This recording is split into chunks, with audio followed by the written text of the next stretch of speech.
Pelaku mutilasi perempuan di Mojokerto ditangkap. Seorang kades bolehkan warga bayar pajak pakai pisang.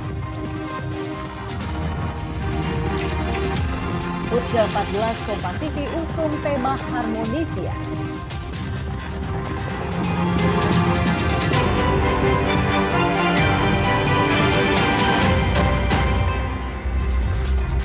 Halo saudara, apa kabar Anda hari ini? Kompas Jatim kembali hadir ke hadapan Anda.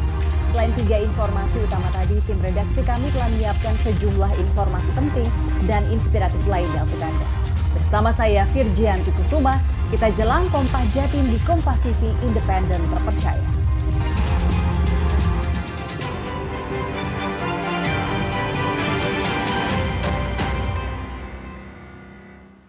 Informasi pertama dari Surabaya, Jawa Timur. Aksi seorang pria melompat ke Sungai Jagir, Wonokromo, Surabaya terekam CCTV. Hingga kini korban belum ditemukan dan tim SAR gabungan terus melakukan penyisiran menggunakan perahu karet dan penyelam. Inilah rekaman detik-detik CCTV seorang pria Parubaya berjalan menuju dam Sungai Jagir, Surabaya, kemudian meloncat dan tenggelam. Mendapat laporan dari masyarakat, tim SAR gabungan menerjunkan 3 perahu karet dan sejumlah penyelam untuk melakukan penyisiran guna mencari korban yang tenggelam. Derasnya arus Sungai Jagir menjadi kendala utama dalam pencarian. Meski area pencarian diperluas hingga radius 1 km dari lokasi, namun korban masih belum ditemukan.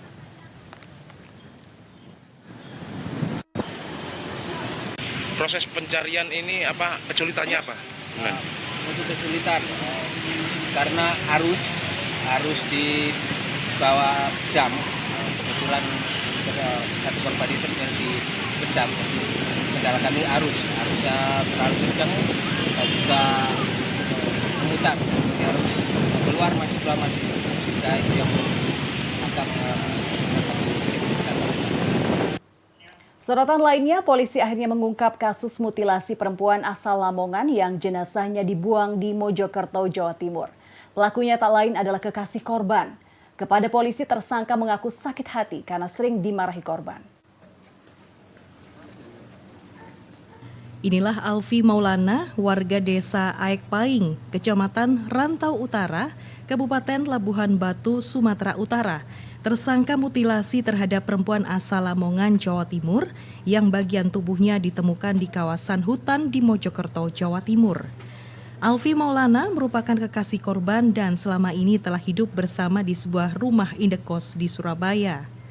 Tersangka mengaku kesal karena selama hidup bersama sering terjadi cekcok dan korban sering marah karena masalah sepele. Emosi saya memuncak, Mas. juga emosi karena apa, Mas? Karena saya udah mendem emosi dari lama, Mas. Kenapa? Alasannya apa alasannya? Masalahnya apa? Masalahnya. Pemicunya karena saya dikunci dari dalam, Mas. Apa tiap hari kayak gitu dikunci atau ada masalah lain, Mas? Ada banyak masalah lain, Mas. Misalnya apa? Puncaknya karena dikunci dari dalam ini, Mas. Tuntutan ekonomi atau gimana masalah sebelumnya itu, Mas? Banyak masalah, Mas. Kemudian anaknya sering temperamen atas masalah kecil, Mas. Aksi pembunuhan dilakukan tersangka pada Minggu dini hari 31 Agustus 2025 di rumah indekos mereka. Pelaku kemudian memutilasi korban dan membuang sebagian tubuh korban pada Minggu pagi di kawasan hutan Pacet. Tentunya adalah diawali dengan motif asmara melaksanakan kegiatan suami istri yang belum sah, kemudian tuntutan ekonomi, kemudian rasa kekesalan yang berlebihan sehingga terjadi peristiwa tersebut.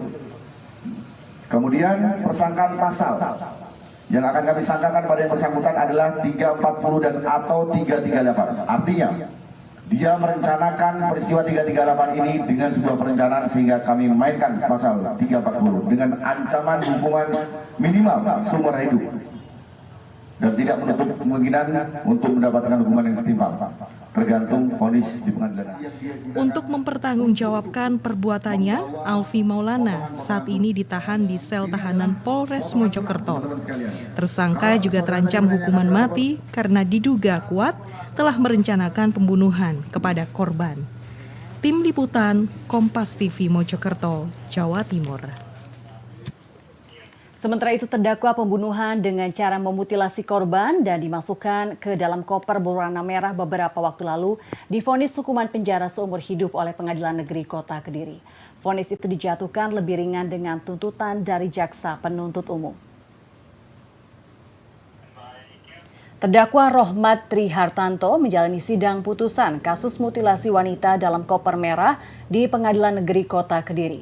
Pria berumur 32 tahun itu hanya bisa menunduk lemas di hadapan majelis hakim.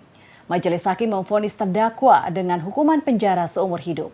Vonis tersebut diberikan setelah terdakwa terbukti melanggar pasal 340 KUHP tentang pembunuhan berencana.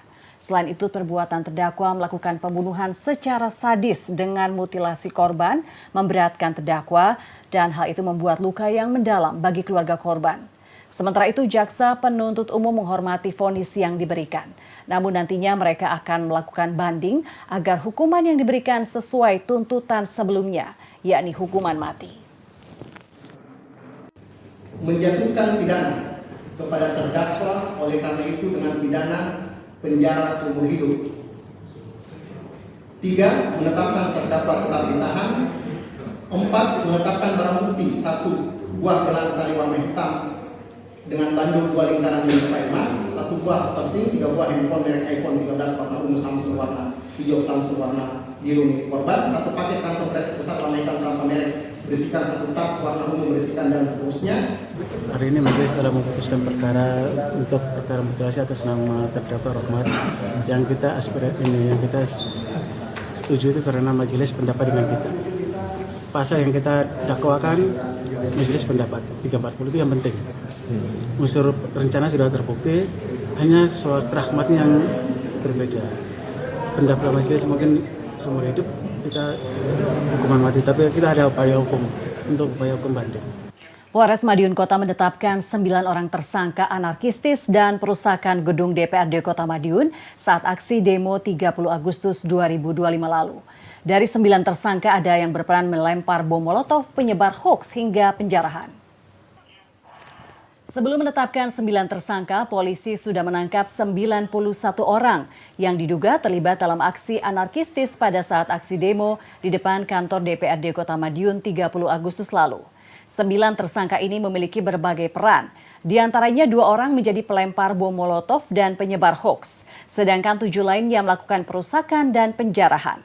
Polisi menyita sejumlah barang bukti dari kasus ini, seperti botol lengkap dengan sumbu kain, ponsel, material kerusakan, hingga beberapa unit sepeda motor. Ada 1 orang tersangka, yaitu pelemparan bom molotov, rekan-rekan, kenakan pasal 187 ayat 1 dan atau ayat 2 KUHP. Di sini ancaman pidananya di atas 15 tahun penjara. Terus yang kedua ada 1 tersangka ya dengan Undang-Undang ITE terkait dengan penyebaran berita bohong dan menimbulkan kerusuhan sesuai dengan pasal 45A ayat 3 Undang-Undang ITE 160 KUHP. Ini kita proses lanjut. Terus 3 kasus, diantaranya ada 7 tersangka yaitu pengrusakan ya dan pencurian. Informasi lainnya, Wali Kota Surabaya Eri Cahyadi tegas memberantas pungutan liar pungli di lingkungan Pemkot Surabaya terkait pelayanan publik. Langkah ini dilakukan menyusul adanya laporan dugaan 15 kasus pungli dalam pengurusan kartu keluarga, KK maupun kartu tanda penduduk.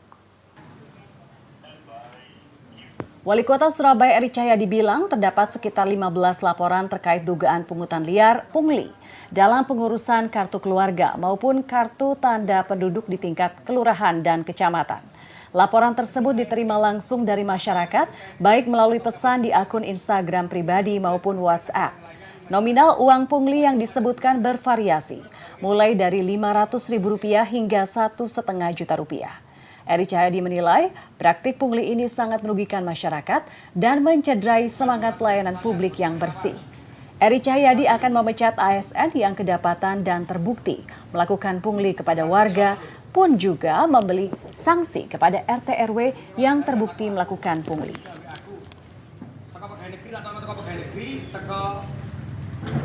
Ada yang laporan lewat IG, ada laporan lewat WA, saya tidak lanjut, saya tidak mengajak siapa-siapa.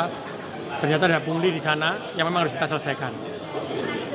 Di situ saya sampaikan pada seluruh teman-teman OPD ini, jika terjadi lagi, maka tidak ada lagi pengampunan langsung pecat. Karena itu tadi semua kepala OPD membuat surat pernyataan, jika melakukan hal itu, maka dia dipecat. Untuk saya sampaikan bahwa terkait perizinan, bahwa terkait tidak pernah ada permintaan pungutan biaya. Kalau ada itu berarti oknum, tolong sampaikan. Museum Mini Baden-Powell House Indonesia menggelar temu tokoh Jambore Pramuka Dunia ke-12 Idaho, Amerika 1967. Selain sebagai mengenang kiprah pramuka nasional di kancah internasional, juga sebagai wadah bertukar wawasan terkait kepramukaan antar negara. Museum Mini Baden-Powell House Indonesia Surabaya menggelar rangkaian pameran Scouting America Exhibition menggelar temu tokoh Jambore Dunia ke-12. Acara ini tersebut menghadirkan dua tokoh pramuka nasional, yakni Priyo Mustiko dan Luke Hilman B, perwakilan kontingen Indonesia di Jambore Dunia ke-12 yang berlangsung di Farragut State Park, Idaho, Amerika Serikat pada 1-9 Agustus 1967 silam.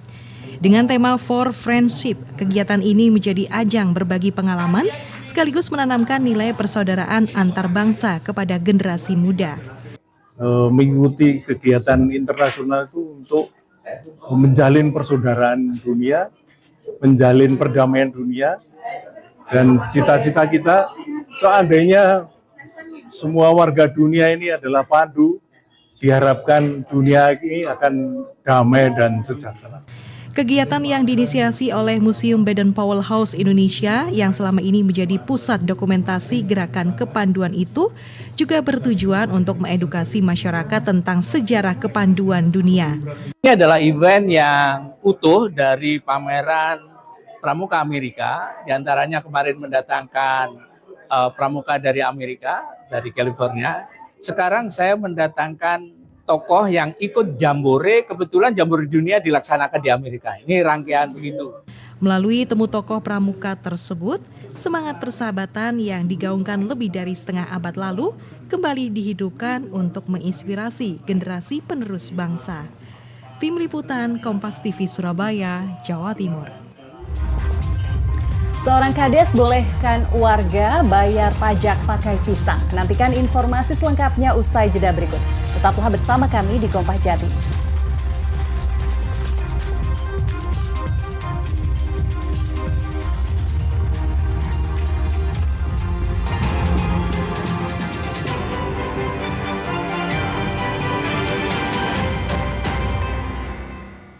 Indonesia menunjukkan perannya di dunia melalui diplomasi kesehatan hewan. Produk vaksin antraks dan rabies buatan dalam negeri diminati dari sejumlah negara di benua Afrika. Kegiatan Capacity Building International berfokus pada pengendalian penyakit strategis seperti antraks dan rabies. Dihadiri 16 peserta dari 4 negara Afrika, yakni Nigeria, Mozambik, Zimbabwe, dan Tanzania. Vaksin rabies Neorabivet buatan Indonesia menjadi sorotan karena memberikan perlindungan hingga 1 tahun lebih lama dari standar di Afrika yang hanya 3 bulan. Selama kegiatan, peserta juga mengikuti workshop di Pusvetma serta kunjungan ke pabrik vaksin dan peternakan terintegrasi di Jombang.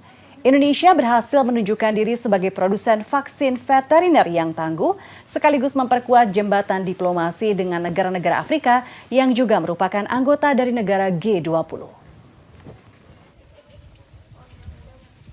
Harapannya dari pemerintah Indonesia melalui Kementerian Pertanian, di sini melalui Direktorat Jenderal Peternakan dan Kesehatan Hewan dan Pusvetma bisa memberikan kontribusi terhadap peningkatan kapasitas dari masyarakat atau pemerintahan di negara-negara tersebut untuk pengendalian penyakit hewan menular strategis yang ada di masing-masing negara. Seorang kepala desa di Ponorogo, Jawa Timur membebaskan warganya membayar pajak PBB dengan pisang hasil kebun warganya. Cara ini dinilai efektif untuk meningkatkan pendapatan pajak desa, sementara warga juga merasa terbantu. Sejumlah petani dan pemilik kebun di Desa Bringinan, Kecamatan Jambon, Ponorogo terlihat sibuk memanen pisang Cavendish di pekarangan rumah mereka. Buah pisang ini tidak untuk dijual ke pasar, namun langsung dibawa ke kantor desa untuk membayar pajak bumi dan bangunan. Tentu saja hasil panen itu kemudian dikumpulkan dan ditimbang di kantor desa. Nantinya pihak desa yang akan membantu menjualkan ke pasar maupun ke pengepul. Hasil penjualan inilah yang langsung digunakan untuk melunasi PBB warga. Bagi warga, program ini sangat membantu. Mereka tak lagi kesulitan mencari uang tunai, cukup menyerahkan hasil panen, pajak pun terbayar.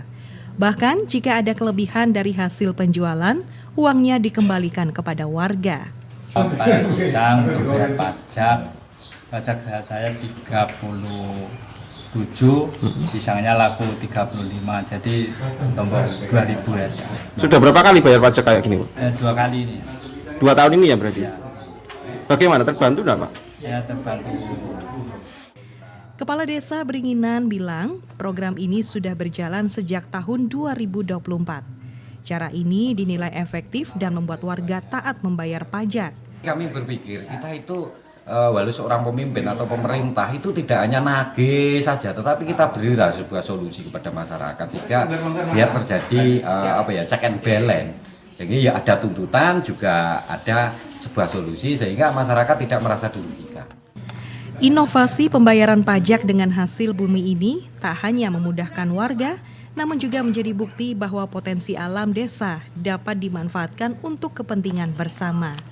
Tim Liputan Kompas TV Ponorogo, Jawa Timur. Saudara, warga memanfaatkan puncak musim kemarau di Kabupaten Madiun dengan menggunakan jaring ikan. Berbagai macam ikan air tawar diperoleh dari waduk Dawuhan dan bisa dijual di sekitar waduk dengan harga variatif. Puncak musim kemarau di Kabupaten Madiun, Jawa Timur dimanfaatkan sejumlah warga Desa Plumpung Rejo, Kecamatan Wonoasri untuk menjaring ikan air tawar di areal Waduk Dawuhan. Warga lebih leluasa dalam menjaring ikan karena air waduk saat ini menyusut lebih dari 50% dari debit normal. Ikan yang dijaring diantaranya ikan nila, gabus, dan ikan lele. Menjaring ikan jadi agenda rutin warga setempat pada puncak musim kemarau. Namun jumlah tangkapan musim ini turun dibanding tahun lalu karena banyak ikan sapu-sapu yang mengganggu ekosistem ikan lain. Ikan hasil menjaring diserahkan ke pengepul untuk dijual. Ikan nila besar dihargai Rp25.000 per kilogram, nila sedang Rp20.000 per kilogram, ikan kutuk dan ikan gabus dijual Rp50.000 per kilogram, dan ikan lele Rp25.000 per kilogram. Cari ikan. Cari ikan. Ya. Ini memang sudah waktunya panen, Pak? Ya, memang musimnya panen. Dalam setahun ini bisa panen berapa kali, Pak? 1 kali, Pak. 1 kali. Tiap kemarau aja? Ya, kemarau aja. Terus ini tadi yang dijaring ikan apa aja? Ikan lele, nila, tombro, kutuk. Kan hasilnya gimana, Pak, saat ini dibandingkan yang ya, lumayan kemarin. Sekarang ikannya sudah nggak kayak kemarin. Faktornya apa, Pak? Ya. Kenapa? Nggak tahu, mungkin kebanyakan ikan itu ikan pembersih kaca mungkin. Seorang warga mengaku tertarik membeli ikan langsung ke Waduk Dawuhan untuk dikonsumsi karena harganya lebih murah dan kondisi ikan masih segar. Bu, ini tadi kesini sedang apa, Bu? Mau beli ikan. Beli ikan. Ya. Kenapa beli di sini? Ya, lebih murah aja. Ikannya segar. Ikan yang dicari apa aja, Bu? Ini nila, lebih suka nila. Iya. Kalau selain nila di sini apa? Nila ya ada lele, tombro juga ada. Kalau dibandingkan dengan pasar? Ya lebih murah sini sih. Dalam satu hari penjaring ikan bisa mendapat 25 sampai 35 kg ikan dengan berbagai jenis. Selanjutnya warga akan kembali menabur benih ikan ke dalam waduk untuk dipanen kembali pada musim kemarau berikutnya. Tim Liputan Kompas TV Madiun, Jawa Timur. Saudara, seorang warga Malang memanfaatkan pakaian bekas menjadi keset bernilai ekonomis. Warga banyak menyukai keset ini karena berkualitas yang bagus, memiliki daya serap tinggi, dan harganya terjangkau. Di rumahnya di kawasan Perumpus Kopat, Singosari, Kabupaten Malang inilah si Pramuji bergelut dengan kain dari pakaian bekas dan mengubahnya menjadi keset. Dengan menggunakan peralatan sederhana, Pramuji merangkai potongan kain menjadi sebuah keset yang bernilai ekonomi. Pramuji memulai usaha pembuatan keset sejak 4 tahun lalu setelah dirinya bermasalah dengan kaki usai menjalani operasi tulang belakang. Karena tidak bisa beraktivitas dan bekerja seperti dulu, ia lalu belajar membuat keset. Awalnya dirinya menggunakan kain perca, namun karena kain perca semakin mahal, ia beralih menggunakan baju bekas tak layak pakai yang harganya jauh lebih terjangkau. Saat ini pembeli yang akan menjual ulang keset lebih banyak datang ke rumahnya. Dengan harga mulai dari Rp5.000, tak jarang Pramuji kewalahan melayani pesanan. Dulu sebelum dikenal orang, saya harus jualan ke pasar minggu. Harus gitu terus ketemu orang, daripada bapak keliling-keliling nanti tak ambil ke rumah nanti bagi hasil gitu loh mas. Terus ya sampai saat ini jadi saya nggak usah keliling diambili orang, sering kualan. Tapi saya harus ngelembur. Tapi kalau nggak jangkau ya harus ngajak teman. Sementara itu menurut pembeli, keset buatan Pramuji memiliki kualitas yang bagus dan daya serap tinggi selain harganya terjangkau. Alhamdulillah selalu ke sini mas. Soalnya Kenapa? Ini kesetnya itu ininya kerap gitu loh padat, terus bisa menyerap air. Cocok kalau buat di masjid kan orang banyak gitu ya yang menggunakan. Jadi saya selalu beli di sini. Kebetulan di sini bapaknya ini Pak Ji ini home industry. Berkat keahliannya kini Pramuji tak hanya fokus pada pembuatan keset. Seringkali ia menjadi pemateri dan menularkan keahliannya membuat keset ke berbagai komunitas. Tim Liputan Kompas TV Malang, Jawa Timur. HUT ke-14 Kompas TV usung tema Harmonesia. Nantikan informasi selengkapnya usai jeda berikut ini. Tetaplah bersama kami di Kompas Jatim.